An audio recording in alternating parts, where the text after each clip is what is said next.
কত যুবক যে পৃথিবী থেকে চলে গেছে, হে আমার ভাই, আপনাকে কেমন করে বুঝাই, যারা দিন রাত কোনো কিছুর পরোয়া করেন নাই, দিন রাত আল্লাহর পথে ছুটে চলেছেন।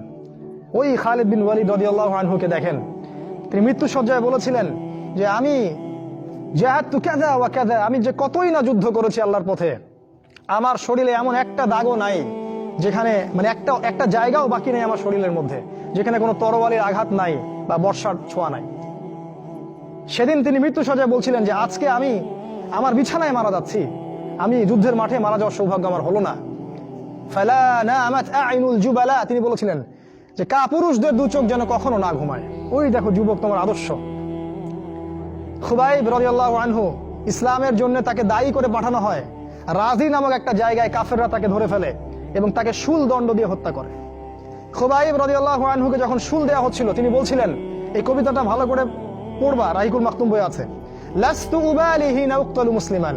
তাকে যখন শুল দণ্ড দেওয়া হচ্ছে, শুল দণ্ড মানে বোঝো, পিছন দিয়ে মানে লৌহ দণ্ড প্রবেশ করিয়ে মাথা দিয়ে বের করে দিত, কঠিন দণ্ড, একটা ফাঁসি টাসির চেয়েও ভয়ঙ্কর। এই শুল দণ্ড তাকে দেওয়া হচ্ছে এবং বলা হচ্ছে, তুমি কি চাও তোমাকে ছেড়ে দেই আর মুহাম্মাদকে তোমার জায়গায় শুলদণ্ড দেই? কাফেররা বলেছিল। আর এই যুবক বলেছিলেন যে আমার জীবনের বিনিময়ে নবীর একটা চুলের আঘাত পাক, সেটাও আমি চাই না। দোয়া করছে, আল্লাহ আমার মৃত্যুর সংবাদটা নবীকে পৌঁছে দিও। আল্লাহ পাক সেটা পৌঁছে দিলেন। রাসূল মদিনা থেকে খবর পেয়ে গেলেন যে খুবাইবকে হত্যা করা হয়েছে। তিনি তখন কবিতা আবৃত্তি করছিলেন যে লাস্তু উবালি হিনা উক্তালু মুসলিমান, আমি কোনো পরোয়াই করি না যখন আমাকে মুসলিম হিসেবে হত্যা করা হচ্ছে। আলাই জামিন কানা লিল্লাহি মাসরাই, আমাকে যেদিকেই পাশ ফেরানো হোক না কেন সেটা আল্লাহর জন্যই। ওয়াযালিকাল ইলাহু ওয়া ইয়াশা, এবং তিনি হচ্ছেন এমন ইলাহ যিনি যদি চান ইউবারিক আলা ফি কুল্লি শিলুই মিমাসা, তাহলে তিনি প্রত্যেকটা আমার গোশত টুকরা হাড্ডির মধ্যে বরকত দিতে পারবেন। এই কবিতা বলতে বলতে তার জান চলে যায়। এই যে তোমার আদর্শ, কখনো ভেবেছো তাদেরকে নিয়ে? তারা তোমাদের সুপার হিরো। আজকে ফ্যান্টাসির জগতে সুপার হিরো খুঁজে বেড়াও তোমরা। তোমরা রাসূলের আদর্শ গ্রহণ করার সৌভাগ্য হলো না। খালিদ বিন ওয়ালিদকে দেখতে পারলে না। ওমর ইবনুল খাত্তাব এমন বীর, যার সামনে 10 জন 15 জন কিছুই না, তরোয়াল নিয়ে বের হয়েছেন নবীকে হত্যা করবে। প্রতিমধ্যে শুনলেন কি, তার বোন ভগ্নিপতি ইসলাম কবুল করেছে। চললেন বোন আর ভগ্নিপতিকে আগে মারবো, তারপর নবীকে। সেখানে গিয়ে শুনলেন কোরআন তেলাওয়াত করা হচ্ছে, কান লাগিয়ে শুনলেন কি তেলাওয়াত করা হচ্ছে। জিজ্ঞাসা করলেন কি তেলাওয়াত করছো? তারা বললো যে আমরা কিছুই তেলাওয়াত করছিলাম না। তিনি মারধর শুরু করলেন। এক পর্যায়ে একটা কাগজ বের হয়ে আসলো, ওই যে নুসখা, সেখানে লেখা ছিল সূরা তাহা। সেই সূরা তাহার তিলাওয়াত শুনে পড়তে পড়তে পড়তে পড়তে তার চোখ দিয়ে দরদর করে পানি পড়তে লাগলো এবং তিনি বলতে লাগলেন, ইয়ানবাগি লিমান ইয়াকুলু হাদা আল্লা ইউবাদা মাআহু গায়রা, যে সত্তা এরকম কোরআন নাজিল করতে পারে, উচিত হবে না যে তার সাথে কাউকে শরীক করা হোক। বললেন, শাহিদতু আল্লা ইলাহা ইল্লাল্লাহ ওয়া আন্না মুহাম্মাদান রাসূলুল্লাহ, আমি সাক্ষ্য দিচ্ছি আল্লাহ ছাড়া কোনো মাবুদ নাই এবং মুহাম্মদ আল্লাহর রাসূল সাল্লাল্লাহু আলাইহি ওয়াসাল্লাম। খুযুনি ইলা রাসূলিল্লাহি ওয়া আসহাবিহি, আমাকে আল্লাহর রাসূল এবং সাহাবীদের কাছে নিয়ে চলো, আমি ইসলাম কবুল করব এখনই গিয়ে। সেখানে গিয়ে নবীকে বললেন, ইয়া রাসূলুল্লাহ, আমি জিতুকা উমিনু বিল্লাহি ওয়া রাসূলিহি, আমি আপনার কাছে এসেছি আল্লাহ এবং আপনার প্রতি ঈমানদার হয়েই এসেছি। ওয়া বিমা জিতা বিহি মিন ইনদিল্লাহ, আর আপনি আল্লাহর পক্ষ থেকে জানিয়ে এসেছেন এই কোরআনের প্রতি ঈমানদার হয়েই আমি এসেছি এখানে। তিনি বললেন, ওই সময় ওমর ইবনুল খাত্তাব, যে ইয়া রাসূলুল্লাহ, আমরা কি হকের উপর নাই? আলাসনা আলাল হক ওয়া লাইসু আলাল বাতিল, আমরা কি হকের উপর নাই? মুশরিকরা কি বাতিলের উপর নাই? তাহলে আমরা কেন গোপনে গোপনে ইসলামের দাওয়াত দিব? আজকে থেকে প্রকাশ্যে ইসলামের দাওয়াত দিব। তখন থেকে ইসলাম প্রকাশ্যে দাওয়াত পেয়েছে, তার আগে পায়নি। তুমি ওমর হতে পারো না? একটা ছেলেকে দেখলাম অনলাইনে, আমি তাকে চিনি না, অনলাইনে একটা স্ট্যাটাস দেখেছিলাম খালি, ইসলামের পক্ষে কিছু একটা বলার কারণে তার একটা বড় পথ চলে গেছে এবং সে স্ট্যাটাস দিয়েছে যে যদি একদিন বাঁচি সিংহের মতো বাঁচবো, তাও ধর্মকে আমি দলের কাছে বিক্রি করব না।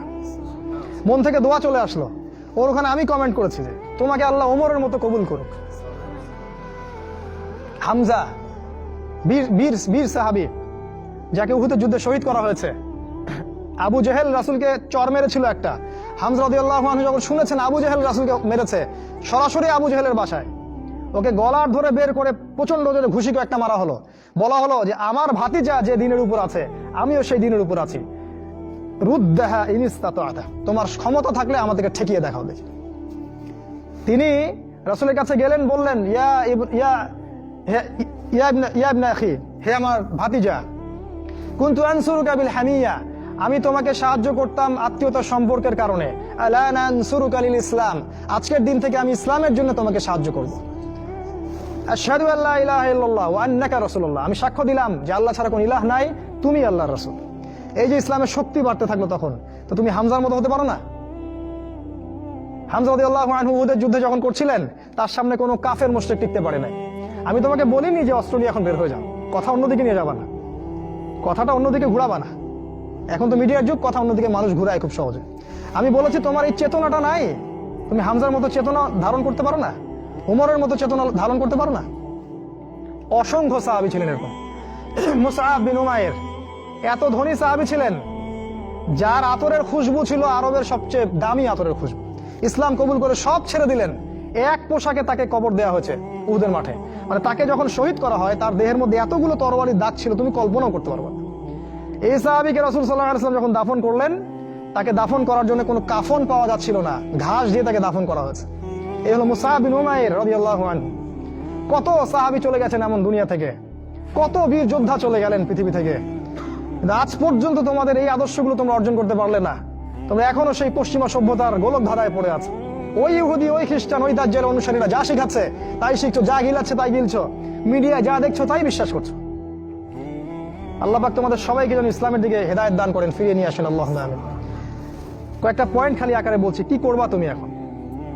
এক নাম্বার, তুমি তোমার জীবনের উদ্দেশ্যটাকে ফিক্স করো। ঠান্ডা মাথায় আজকে রাতের বেলা চিন্তা করবা আল্লাহ পাক তোমাকে কি জন্য দুনিয়ায় পাঠিয়েছেন। একটু চিন্তা করবা, 1 মিনিট একটু চিন্তা করবা যে তুমি পৃথিবীতে নাই, তুমি পৃথিবীতে নাই, তুমি মারা গেছো। চিন্তা করবা তুমি মারা গেছো। এরপর চিন্তা করবা তুমি যে মারা গেছো, পৃথিবীর কারো কোনো সমস্যা হচ্ছে কিনা। তুমি যে মারা গেছো, পৃথিবী কি থেমে আছে? তোমার পরিবার থেমে থাকবে? তোমার শিক্ষা, তোমার বন্ধু বান্ধব, তোমার আত্মীয় স্বজন কেউ থেমে থাকবে? কেউ থেমে থাকবে না। তুমি পৃথিবীতে থাকো বা না থাকো, কারো কিছু আসে যাবে না। আল্লাহ পাক তোমাকে যে পৃথিবীতে রেখেছেন, একটা সুযোগ খালি দিয়েছেন যাতে তুমি আল্লাহর দ্বীনের জন্য কিছু করতে পারো। এটাই আল্লাহ তোমার কাছে চান, আর কিচ্ছু চান না। আর কিচ্ছু আল্লাহ তোমার কাছে চান না। আল্লাহ চান তুমি একজন ভালো মানুষ হও, ভালো মুসলিম হও, এবং দ্বীনের জন্য কিছু খেদমত করে পৃথিবী থেকে বিদায় নাও। এই দিন তুমি ছাড়াও বিজয়ী হবে ইনশাআল্লাহ। তুমি থাকো বা না থাকো, এই দিন কিন্তু বিজয়ী হবেই। হয় তোমাকে নিয়ে হবে, অথবা তোমাকে ছাড়াই হবে। জীবনের উদ্দেশ্য ফিক্স করো। জীবনের উদ্দেশ্য একটাই, জান্নাত। জান্নাত পাওয়ার জন্য যা করা দরকার তাই করতে হবে।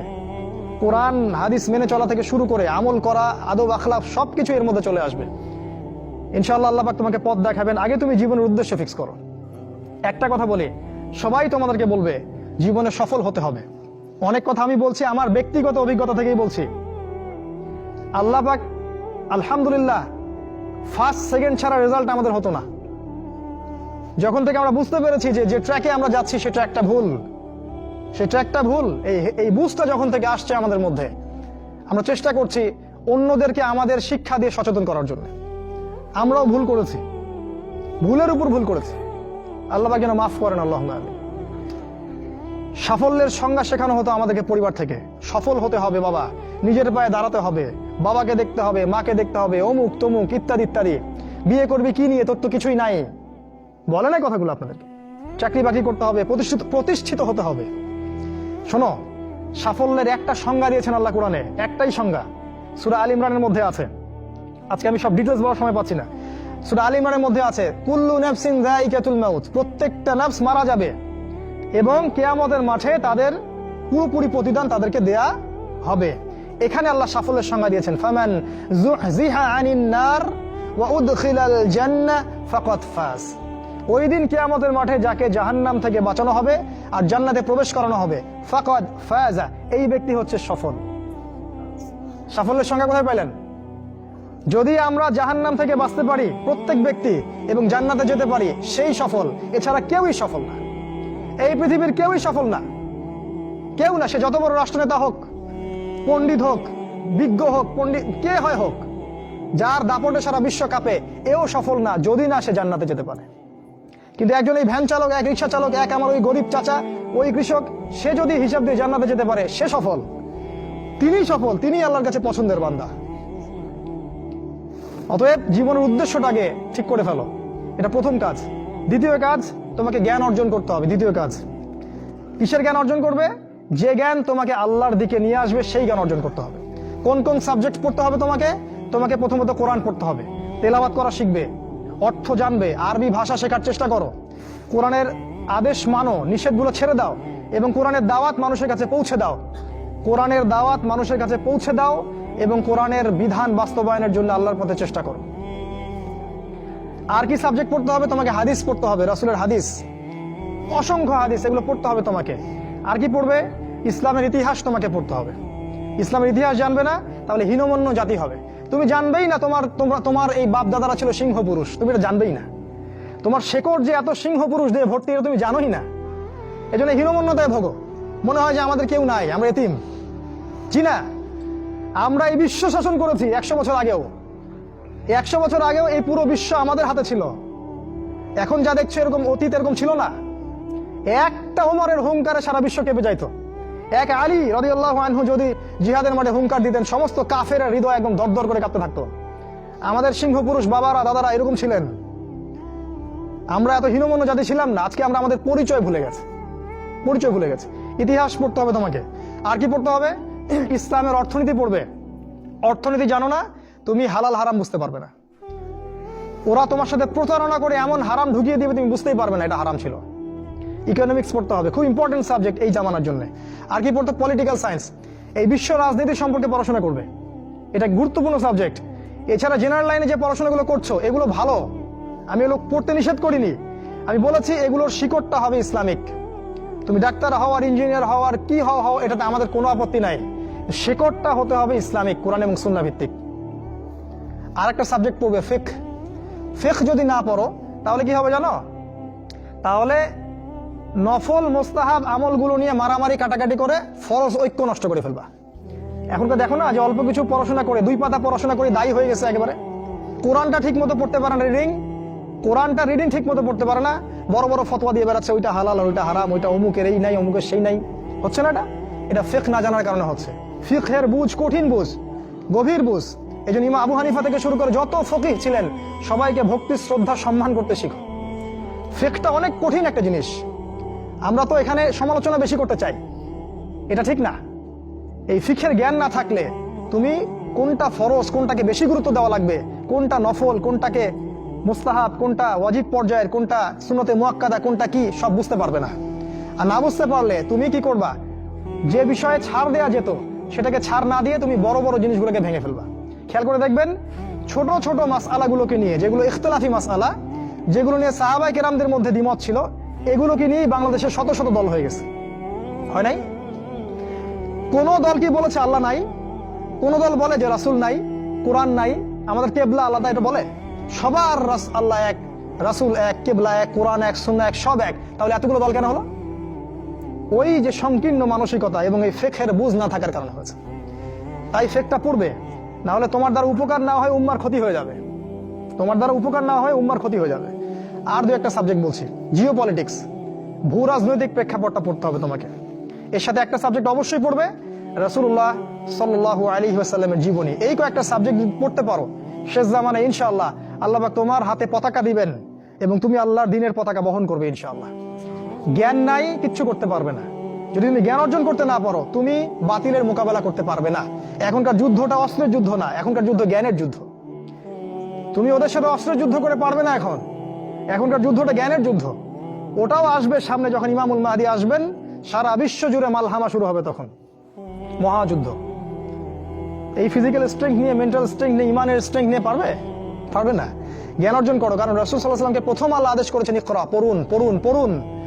জ্ঞান নাই, সমাজ সংস্কার করতে পারবে না। এটা 2। 3 নাম্বার হচ্ছে জ্ঞান অনুযায়ী আমল করতে শেখো, দ্রুত। যতটুকু জানলা আমল করতে শেখো, আগামীকালের জন্য ফেলে রাখবে না। আজকে যা শিখেছো আজকে আমল করো, রাসূলের সুন্নাহগুলোকে গুরুত্ব দিয়ে করো। যেখানে ইসলাম প্রশস্ততা দিয়েছে সেখানে প্রশস্ততা প্রদর্শন করো, যেখানে প্রশস্ততা নাই সেখানে ওটাই মেনে চলো। ইসলাম একটা প্রশস্ত রিলিজিয়ন, এখানে অনেক কিছু প্রশস্ততা আছে, সেই প্রশস্ত ইসলাম ফলো করো, আমলগুলো করো। প্রতিদিন 5 ওয়াক্ত সালাত মসজিদে জামাতের সাথে পড়তে হবে। যখন তুমি রমাদান মাস পাবে, সওম রাখতে হবে। যাকাতের সম্পদ আসলে যাকাত দিবে। মানুষের সাথে ভালো আচরণ করতে শিখো, উম্মাহকে ঐক্যবদ্ধ করতে শিখো, কোরআনের জ্ঞান অর্জন করো, সুন্নাহর জ্ঞান অর্জন করো। এবং জানা অনুযায়ী আমল করে তুমি তোমার নিজের ভিতরে একটা পরিবর্তন নিয়ে আসো, পবিত্র হওয়ার চেষ্টা করো, সব পাপ থেকে তওবা করে ফিরে আসো, রাসূলের সুন্নাহগুলোকে গুরুত্ব দাও। এ টু জেড, বাথরুমে যাওয়া থেকে শুরু করে তোমার জীবনের প্রতিটা ক্ষেত্রে নবীজির সুন্নাহগুলোকে তোমার উপর বাস্তবায়ন করো। নিজের উপর সুন্নাহ নাই, তুমি সমাজে সুন্নাহ বাস্তবায়ন করতে পারবে না। 3 নাম্বার। 4 নাম্বার, আদর্শ পরিবার গড়ে তোলো। আদর্শ পরিবার গড়ে তোলার জন্য তোমাকে তাড়াতাড়ি বিয়ে করতে হবে। তোমার সামর্থ্য আছে, শারীরিক মানসিক সামর্থ্য আছে, রুজির একটা ব্যবস্থা আছে, বিয়ে করে ফেলো, দেরি করবে না। বিয়ে করে ফেলো, দেরি করবে না। আমি বলছি অবশ্যই অবশ্যই তোমার শারীরিক সামর্থ্য থাকতে হবে, মানসিক সামর্থ্য থাকতে হবে, অর্থনৈতিক সামর্থ্য থাকতে হবে, একটা মেয়ের রেসপন্সিবিলিটি নেওয়ার সামর্থ্য থাকতে হবে। সামর্থ্য হয়ে গেলেই তুমি বিয়ে করে ফেলবে, আর কোনো দিকে দেখার দরকার নাই। এমনকি তোমার যদি একাধিক বিয়ে করার সামর্থ্য থাকে সেটাও তোমাকে করতে হবে। যার একাধিক বিয়ে করার সামর্থ্য আছে সে যদি না করে সেটাই তার জন্য গুনার কাজ। জি, এই কথাগুলো বলার সাহস পায় না অনেকে, এই কথাগুলো বলার সাহস হয় না, আলেমদেরই হয় না। 2টা বিয়ে করলে মানুষ আবার কি মনে করবে, আমার মনে হয় চরিত্রের সমস্যা, ইত্যাদি ইত্যাদি। আরে বোকা, তাহলে কোরআনের মধ্যে 4টা বিয়ের কথা আসলো কেন? আল্লাহ পাক এমনি এমনি আয়াত নাযিল করলেন নাকি? আল্লাহ পাক খুব ভালো করেই জানেন ছেলেদের চেয়ে মেয়েদের সংখ্যা বেশি হবে, অনেক ছেলে মারা যাবে, মেয়েরা সমাজে বেঁচে থাকবে। কত অসংখ্য এতিম মেয়ে সমাজে পড়ে আছে, অসংখ্য বিধবা মেয়ে সমাজে পড়ে আছে। ওদের দায়িত্ব নিতে হবে না? কে নিবে ওদের দায়িত্ব? ছেলেরা দায়িত্ব না নেয় কে দায়িত্ব নিবে? ওই মেয়েগুলা কি সমাজে প্রজাপতি হয়ে থাকবে? ওরা কি পতিতালয় সম্পত্তি হবে? ওদের অধিকার নাই? এখানে অধিকার দিলে আমরা চরিত্র খারাপ হয়ে যায়। আর এদের সাথে তোমরা সারা দেশে এবং বিশ্বে জেনা করে বেড়াচ্ছ, এগুলাতে চরিত্র খারাপ হয় না। একটা ছেলে বিয়ে করার পরেও 10টা মেয়ের সাথে পরকীয়া করে, এটাতে চরিত্র খারাপ হয় না। কিন্তু যদি আরেকটা বিয়ে করে তখন সমাজের মানুষ তাকে বাঁকা চোখে দেখা শুরু করে। এটা জাহিলিয়াত, এটা পুরো সম্পূর্ণ মক্কার জাহিলিয়াত চলছে। দ্রুত বিয়ে করো, বিয়ে করে আদর্শ পরিবার গঠন করবে। পরিবারটা এত শক্তিশালী হবে যে পরিবারের ভিতর যেন কোনো রকম শিরক, কোনো বেদাত, কোনো কুফর, কোনো হারাম ঢুকতে না পারে। পারবে না ইনশাআল্লাহ? ইনশাআল্লাহ। 5 নাম্বার, তোমার সন্তানদেরকে মানুষ করে যাও। কালকে তুমি থাকবে না, তোমার সন্তানরা বেঁচে থাকবে। এক একটা সন্তান, এই যে বাচ্চাগুলোকে এমন ভাবে বড় করতে হবে যাতে এরা আগামী দিনের ওমর হয়, আগামী দিনের হামজা হয়, আগামী দিনের খালিদ বিন ওয়ালিদ রাদিয়াল্লাহু আনহু হতে পারে ইনশাআল্লাহ। নিজে কি করেছি, সারা জীবন বৃথা চলে গেল। নিজের সাথে যা হয়েছে হয়েছে, বাচ্চাদের সাথে আর রিস্ক নিবেন না। বাচ্চাদেরকে ধ্বংস করবেন না আল্লাহর ওয়াস্তে। ওদেরকে আল্লাহর পথে দিয়ে দিন, দিন শেখান, কোরআন শেখান, হাদিস শেখান, ডিনামাইট করে গড়ে তোলেন। 7 নাম্বার, হালাল রিজিক অন্বেষণ করো তোমরা। রিজিকটা যত ছোট পেশা হোক না কেন, যদি হালাল হয় অবশ্যই সেটাই উত্তম। আর যত বড় পেশা হোক না কেন, যদি হারাম হয় সেটা তোমার জন্য জাহান্নামে যাওয়ার কারণ হবে। অনেক বড় পদ আছে কিন্তু সেখানে ঘুষ আছে, সুদ আছে, প্রতারণা আছে, সেখানে যাবে না। আল্লাহর ওয়াস্তে সেখান থেকে দূরে থাকো। আর তুমি যদি কৃষক হয়ে থাকো, তোমার রুজির মধ্যে হালাল থাকে, তুমি কৃষি কাজ করেই সংসার চালাও, কোনো সমস্যা নাই ভাই, কোনো সমস্যা নাই। লজ্জার কিছু নাই, অপমানের কিছু নাই। তুমি আল্লাহর কাছে প্রিয় বান্দা। আল্লাহ পাক বলেছেন, ইন্নাল্লাহা তাইয়্যিব লা ইয়াকবালু ইল্লা তাইয়্যিব। আল্লাহ পাক পবিত্র, পবিত্র রিজিক ছাড়া তিনি গ্রহণ করেন না। সারা জীবনের ইবাদত কবুল হবে না যদি আপনার রিজিকের মধ্যে হারাম থাকে। কিচ্ছু করার নাই, নবীর কথা পাল্টাতে পারবেন না। সারা জীবন সুদ ঘুষ খেয়ে বছর বছর হজমরা করবেন আর হাজী সাহেব লকব লাগাবেন, ওইসব করে লাভ নাই আল্লাহর কাছে, কোনো লাভ নাই। ওইরকম হজ আবু জেহেলও করতো, আবু জেহেল হজ করতো এরকম। ওইসব হজ আমরা আল্লাহ পাকের কাছে দেখায় লাভ নাই। রিজিক হতে হবে পিওর, পরিশুদ্ধ, যেটা খুব ডিফিকাল্ট। এই জন্য আপনাকে নাসিহা করছি, কৃষিভিত্তিক অর্থনীতির দিকে চলে আসেন। কৃষিভিত্তিক অর্থনীতি, এটা আপনার জন্য ভালো হবে ইনশাআল্লাহ। আর ব্যবসা ভিত্তিক, কটা বললাম? 7, 8, আর 2-3টা বলে শেষ করছি। 8 নাম্বার হচ্ছে শারীরিকভাবে শক্তিশালী থাকতে হবে। এর জন্য আপনাকে নিয়মিত ব্যায়াম করতে হবে, নিয়মিত ফিজিক্যাল এক্সারসাইজ বলেন, জিম বলেন, অন্যান্য যে বিষয়গুলো আছে এগুলো আপনাকে করতে হবে। যে খাবারগুলো আপনি খাবেন, প্রত্যেকটা খাবার বিশুদ্ধ কিনা অবশ্যই পরীক্ষা করে খাবেন। এমন কোনো খাবার খাবেন না যে খাবার প্রস্তুত করেছে ওরা, অর্থাৎ ওরা, বুঝতে পারছেন কারা? কারণ ওদের খাবারের মধ্যে এমন কিছু থাকে যেটা আপনাকে আস্তে আস্তে আস্তে আস্তে ধ্বংস করে দিবে। এত ক্যান্সারের রোগী আগে ছিল, এত ডায়াবেটিসের রোগী আগে ছিল, এই যে প্রেশার, হাবি জাবি, স্ট্রোক এগুলো আগে ছিল না, এগুলো রোগ আগে ছিল না। বিগত এই 50 বছরে দেখবেন এমন এমন সব রোগ এত বেশি বেশি করে বাসা বেঁধেছে যে আমাদের প্রজন্মের পর প্রজন্ম ধুকে ধুকে মারা যাচ্ছে। অতএব খাবারের ব্যাপারে সচেতন থাকবেন। এমন খাবার গ্রহণ করবেন না যে খাবারটা বিশুদ্ধ না, যে খাবারটা ম্যানুফ্যাকচার সেটা গ্রহণ করবেন না, মানে মানুষ ওই কলকারখানায় তৈরি করেছে এমন খাবার খাবেন না। নিজে খাবার উৎপাদন করে খান, নিজে চাষ করে খান, খাঁটি জিনিস খুঁজে খুঁজে খাবেন। আল্লাহর ওয়াস্তে এটা নসিহা করছে এই কারণে, আপনি প্রচন্ড অসুস্থ হয়ে যাবেন যদি আপনি ওদের খাবার খান।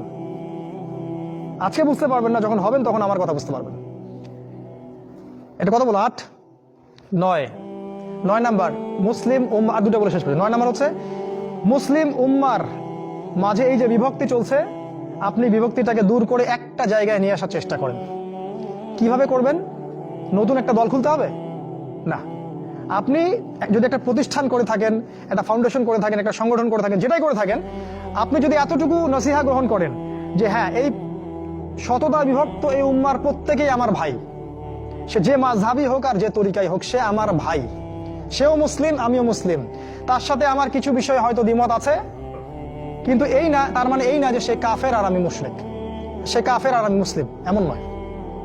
প্রত্যেকেই আমার ভাই। প্রত্যেকটা দলের মধ্যে যদি ভালো ভালো কিছু পান, সেই ভালোটুকু আপনি গ্রহণ করেন। আপনি দেখবেন প্রতিটা দলের মধ্যেই ভালো না কিছু আছে, আছে না?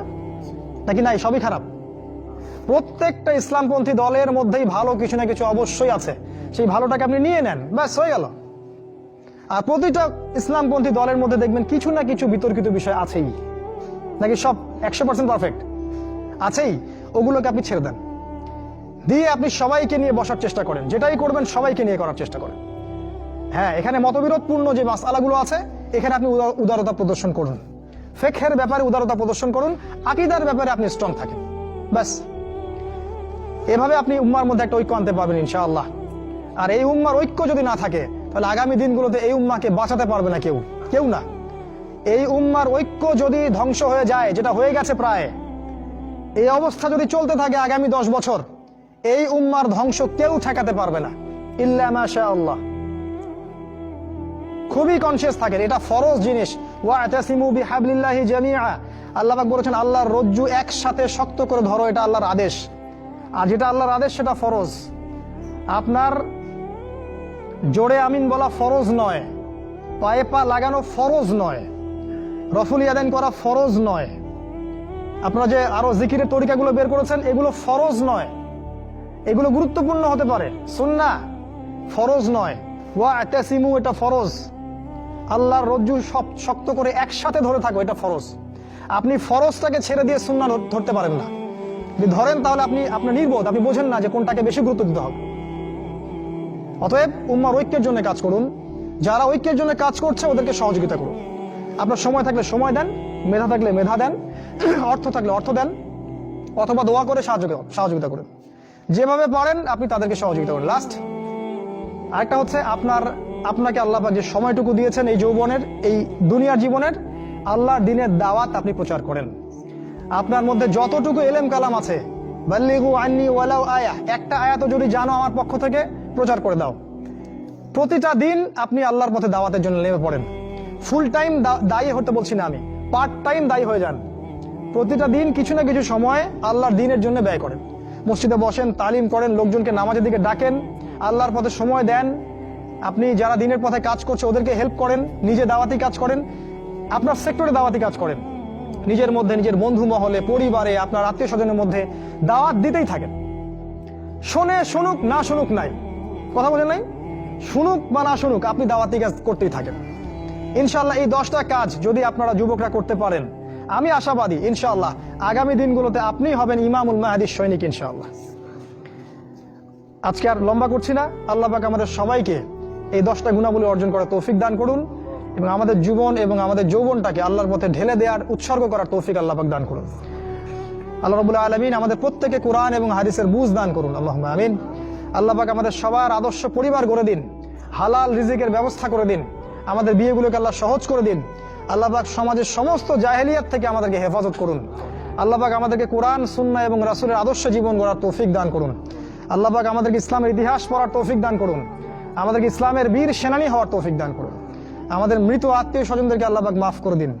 যারা অসুস্থ আছে আল্লাহ পাক সবাইকে শেফায়ে কামেলা দান করুন, এবং আমাদের যা কিছু আছে, আমাদের জান, মাল, ইজ্জত, সময়, শ্রম সবকিছু ব্যয় করে আল্লাহর পথে দাওয়াত এবং আল্লাহর জন্য জিহাদ করার তৌফিক আল্লাহ পাক দান করুন। আল্লাহুম্মা আমিন।